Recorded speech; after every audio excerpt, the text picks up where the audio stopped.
नमस्कार, आप देख रहे हैं स्वराज एक्सप्रेस। मैं हूं आपके साथ राघवेंद्र। स्वराज एक्सप्रेस पर यह वक्त है एक्सप्रेस रिपोर्टर का। चलिए एक्सप्रेस रिपोर्टर में आपको सीधे जबलपुर ले चलते हैं।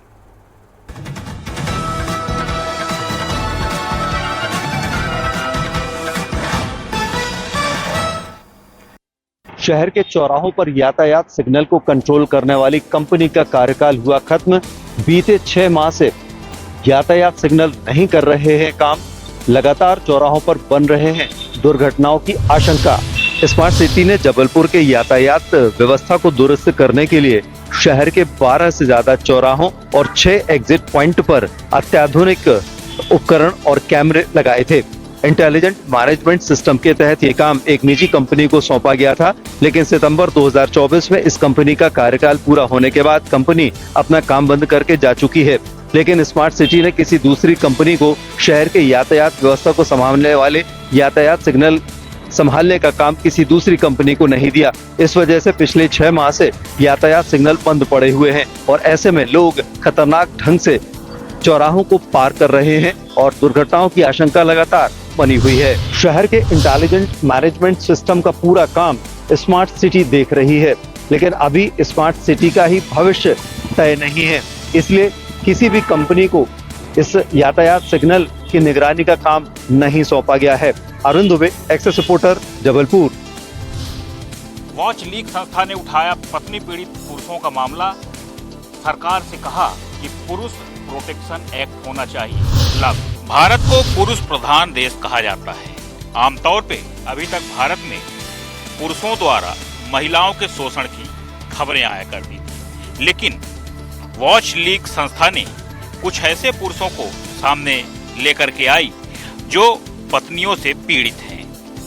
कई लोगों को ये संस्था जब सामने लेकर आई तो उनकी कहानियां कहीं न कहीं पीड़ादायक थी। खासकर एक नेत्रहीन थे जिनका साफ कहना है वो देख नहीं सकते, उसके बाद भी उनकी पत्नी ने उनके ऊपर घरेलू हिंसा का केस लगा दिया है। कई तरह के केस लगाए हैं। इसी प्रकार से कई तरह के मामले वॉच लीग संस्था सामने लेकर के आई।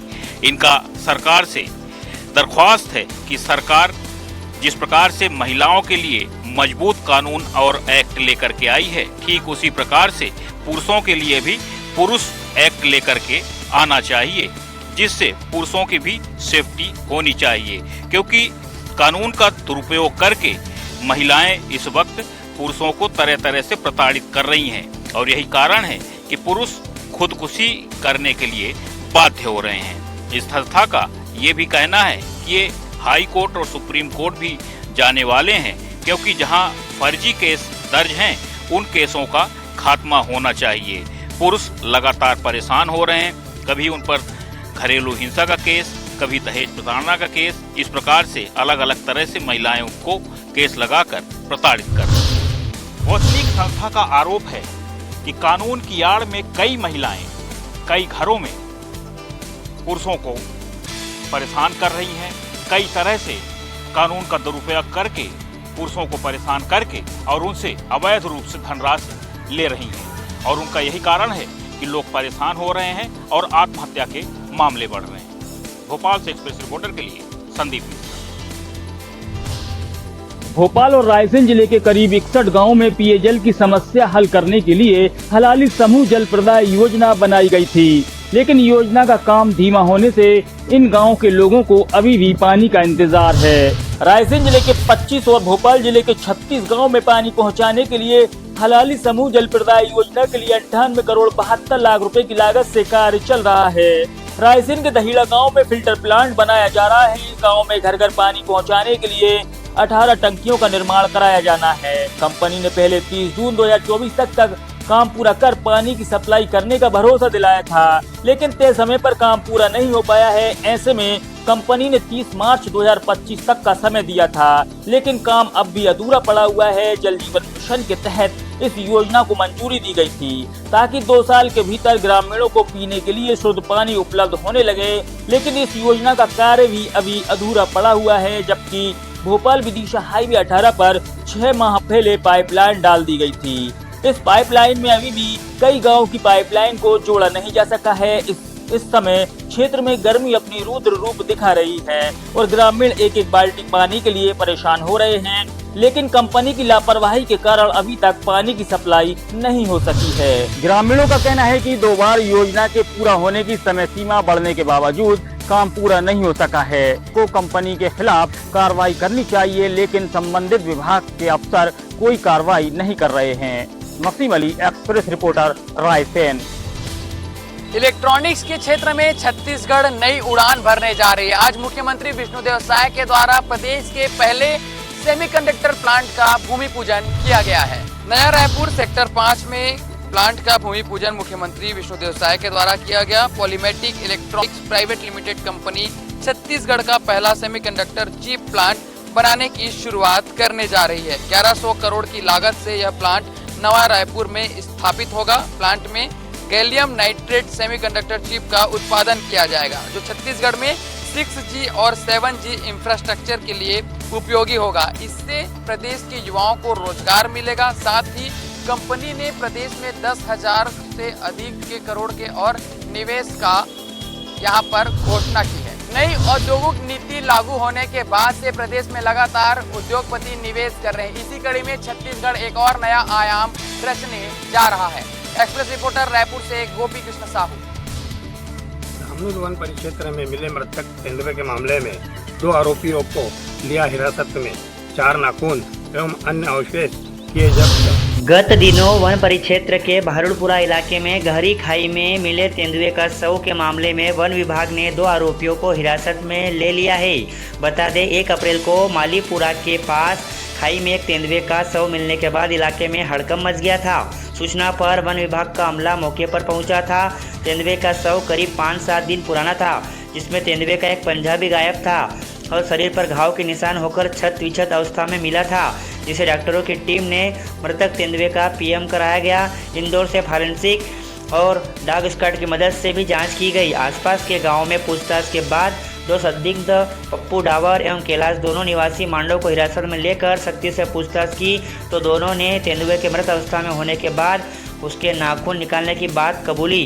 वहीं 4 नाखून खेत में छिपाकर रखे थे, जिन्हें वन विभाग ने बरामद कर लिया। वन अपराध प्रकरण दर्ज कर न्यायालयीन कार्रवाई की जा रही है। वन क्षेत्र अधिकारी का कहना है कि जब आरोपियों को हिरासत में लेकर उनसे पूछताछ की गई, तो आरोपियों ने बताया कि उन्होंने लोभ लालच में आकर मरे हुए तेंदुए के नाखून निकाले थे, बाकी उनका और अन्य इरादा नहीं था। इस पूरे मामले में अब वन विभाग जांच में जुटा हुआ है। धर्मपुरी से एक्सप्रेस रिपोर्टर त्रिलोक राठौड़। प्रधानमंत्री नरेंद्र मोदी 50वें दौरे पर वाराणसी अपने संसदीय क्षेत्र पहुंचे, जहां उन्होंने धर्मनगरी वाराणसी समेत प्रदेश को कई सौगात दिए। पीएम नरेंद्र मोदी आज अपने संसदीय क्षेत्र वाराणसी के 50वें दौरे पर पहुंचे। इस दौरान उन्होंने 3900 करोड़ रुपए की 44 विकास परियोजनाओं का लोकार्पण शिलान्यास किया। मेहदीगंज में आयोजित एक जनसभा को संबोधित करते हुए पीएम ने कहा कि पिछले 10 वर्षों में वाराणसी में विकास ने नई गति पकड़ी है और काशी अब पूर्वांचल के आर्थिक नक्शे के केंद्र में है। उन्होंने सड़क, बिजली, पानी, शिक्षा, खेल और सुरक्षा से जुड़ी परियोजनाओं को काशी वासियों को समर्पित किया, जिनमें वाराणसी रिंग रोड, सारनाथ के बीच सड़क, पुल, भिखारीपुर और मड़ियाहू में फ्लाईओवर और बाबतपुर एयरपोर्ट के पास NH-31 पर अंडरपास जैसी महत्वपूर्ण योजनाएं शामिल है। इसके अलावा उन्होंने वनास डेयरी से जुड़े लाखों दुग्ध उत्पादक किसानों को 106 करोड़ रुपए का बोनस ट्रांसफर किया और आयुष्मान वय वंदना कार्ड भी वितरित किए। भाजपा की योगी सरकार के 8 साल पूरे हुए हैं और भाजपा अपना स्थापना दिवस मना रही है। ऐसे में प्रधानमंत्री का वाराणसी का यह दौरा और सौगात काफी अहम हो जाता है। लखनऊ से एक्सप्रेस रिपोर्टर पवन सिंह। हमीरपुर नगर में जो शहर का सुंदरीकरण होता है, तो अतिक्रमणकारी उसके कब्जा कर अतिक्रमण कर लेते हैं। हमीरपुर नगर में जो नगर का सुंदरीकरण होता है, त्यों अतिक्रमणकारी अपना कब्जा कर अतिक्रमण कर लेते हैं। अतिक्रमण से पूरे शहर के अंदर के रास्ते गलियों में तब्दील हो गए। वहीं स्टैंड में नाले के ऊपर फुटपाथ बनाया गया था, जिसमें लोगों ने धड़ल्ले से अतिक्रमण करे हुए हैं। वहीं शहर के सुभाष बाजार के मुख्य मार्ग में लोगों द्वारा अतिक्रमण कर गलियों में तब्दील कर दिया गया है। अतिक्रमण से नाले व नालियों की सफाई भी नहीं हो पाती है, जिससे लोगों के स्वास्थ्य पर गहरा असर पड़ रहा है। शहर अंदर के जो मुख्य रास्ते थे, बाजार से लगाकर किंग रोड से लगाकर पूरे शहर के अन्य जो रास्ते थे उनमें अतिक्रमणकारियों ने कब्जा कर जो नाले हैं उन ऊपर भी कब्जा कर लिया। इसके चलते हुए शहर में ई रिक्शा भी जाने में अब दूभर हो गया है। एक्सप्रेस रिपोर्टर के लिए धर्मेंद्र महाजन, हमीरपुर। बहराइच में तेंदुए के हमले में पति पत्नी समेत 3 लोग घायल हो गए। बताया जाता है ये हमला तब हुआ जब खेत के अंदर 3 लोग काम कर रहे थे, उसी दौरान तेंदुए ने हमला कर दिया। बहराइच में कतनिया घाट वन जीव प्रभाग के गोलियाना गांव के रहने वाले चंद्रिका घर के पास ही खेत में परिवार के साथ काम कर रहे थे। तभी अचानक जंगल से निकले तेंदुए ने उन पर हमला कर दिया। खेत में मौजूद पत्नी गीता व गांव के ही रहने वाले धर्मेंद्र उन्हें बचाने के लिए तेंदुए से भिड़ गए। करीब 10 मिनट के संघर्ष के बाद तेंदुआ जंगल में भाग गया, जिससे सभी की जान बच सकी। इस हमले में 3 लोग बुरी तरह जख्मी हो गए, जिन्हें परिजनों और ग्रामीणों ने इलाज के लिए CHC मोतीपुर में भर्ती कराया तथा वन विभाग को गांव में तेंदुए के हमले की सूचना दी। फिलहाल घायलों का इलाज बहराइच मेडिकल कॉलेज में चल रहा है और वन विभाग द्वारा पिंजरा लगाने की तैयारी की जा रही है। Tariq Ahmed, express reporter, Bahraich. 3 महीने से फरार दुष्कर्म के आरोपी तहसीलदार की गिरफ्तारी की मांग को लेकर पीड़िता ने SP से मुलाकात की। ग्वालियर में शादी का झांसा देकर 17 साल तक महिला से शारीरिक संबंध बनाने के आरोपी तहसीलदार शत्रुघ्न सिंह चौहान 3 महीने से फरार हैं। 15 जनवरी को महिला थाना ग्वालियर में आरोपी के खिलाफ दुष्कर्म का मामला दर्ज कराया गया था। पुलिस ने उस पर 5000 रुपए का इनाम घोषित भी किया है, लेकिन अब तक उसकी गिरफ्तारी नहीं हो सकी है। इस मामले में पीड़िता SP ऑफिस पहुंची और आवेदन देकर तहसीलदार की गिरफ्तारी की मांग की।